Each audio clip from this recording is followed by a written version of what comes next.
What is going on, everybody? New York Sports Up here, back at it with another New York Giants video. I'm going to be making a video today about who I think the best player on each offensive position is on the New York Giants. So I'm going to be going through every single offensive position, so quarterback, running back, every single position on the offensive line, the wide receiver, and then the tight end. So I'm going to be doing every single position and who I think is the best for each position. And some of them are pretty obvious, some of them were pretty difficult. So let's start off this video. So the first position we're going to be doing is the quarterback position, and it's pretty obvious. It's Daniel Jones.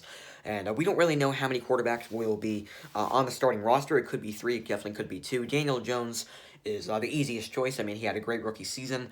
I don't really need to say much about this. I mean, he's the easy choice. I mean, Colt McCoy, once again, had some experience with the Redskins, but hasn't really played well. I don't really know if he's had that great of a. I don't really know what his record is, but I'm pretty sure it's a losing record. Alex Tandy's barely ever played a snap in the NFL. So Daniel Jones has got to be the choice here, and I mean, it's pretty obvious. I don't really need to say anything else. Running back, once again, pretty obvious choice here. It's Saquon Barkley. I mean, Saquon Barkley is arguably the best running back in the league.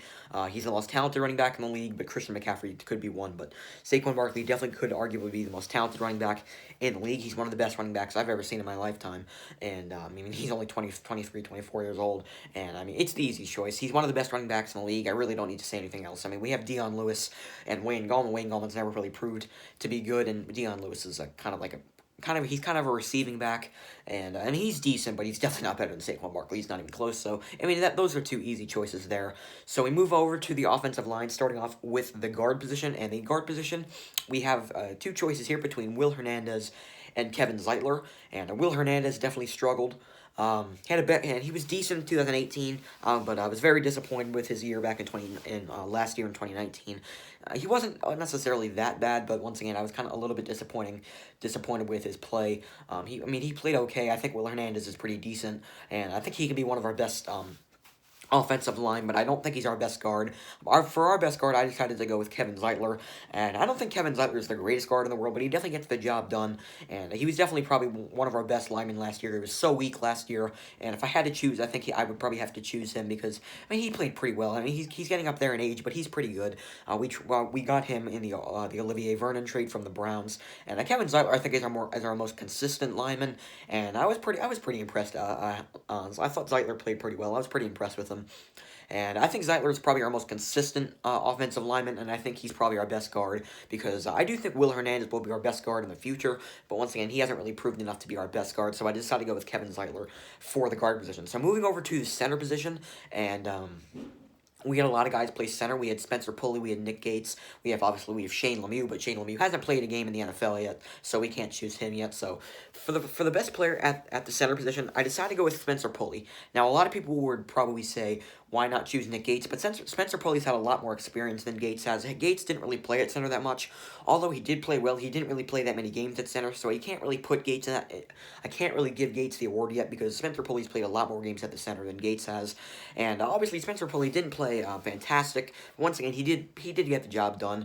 And although I do think Nick Gates will get the starting job for the center position going in next year, I just think Spencer Pulley's. I gave Spencer Pulley as the best center. I think he is the best center because he's just had more experience there. Nick Gates hasn't really played at center that much. He was a got undrafted back in 2018, and Nick Gates played really well. And I was really impressed on how well Nick Gates played. I did not expect him to play that well, and he really impressed me. Although I do think he'll get the starting center job, and it'll probably be Shane Lemieux at the end of the year. But personally, I do think I do think Spencer Pulley is our best center right now, just because he's had more experience. Although I don't think Spencer Pulley is all that great.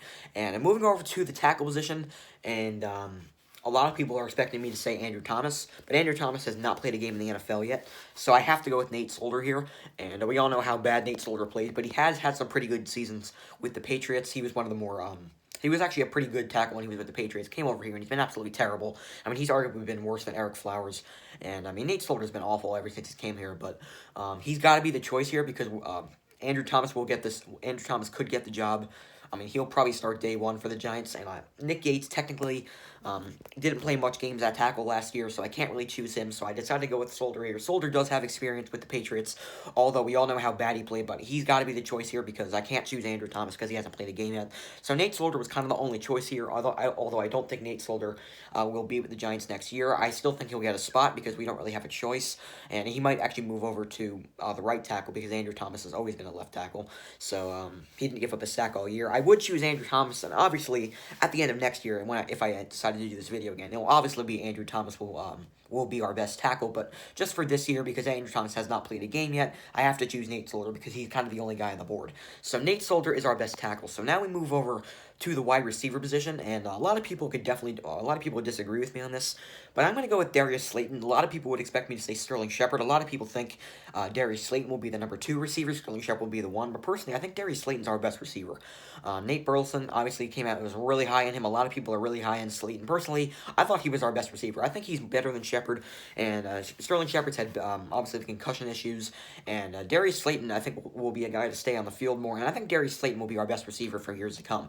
I think he's our best receiver. I think he is better than Sterling Shepard. I think Sterling Shepard has more talent than him, but I think just Sterling Shepard needs to stay in the field more, and I can't trust Sterling Shepard to stay in the field because he's just had recurring injury problems.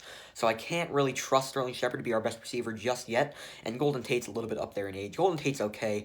Once again, Golden Tate's definitely not the best receiver in the world, so I gotta go with Darius Slayton here. I think he's kind of the most stud.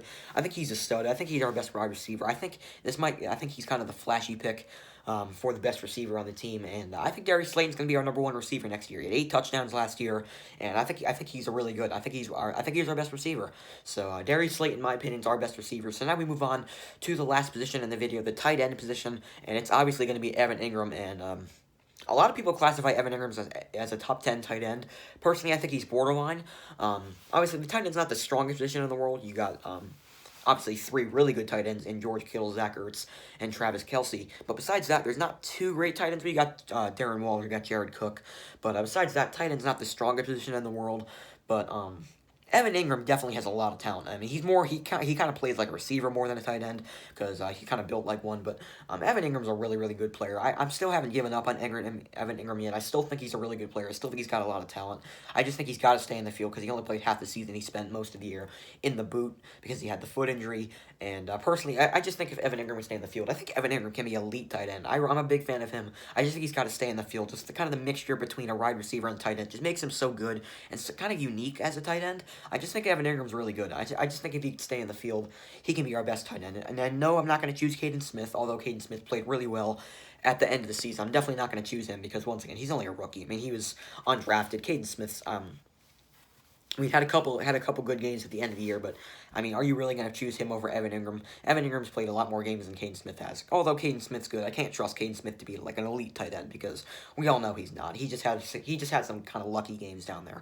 But although I still don't hate Caden Smith, I still think he's decent. But once again, Caden Smith's still a backup tight end. So Evan Ingram's definitely the choice there for the tight end position. So that is going to do it for this video. If you disagree, what is your best players from each offensive position? Put it down in the comments below.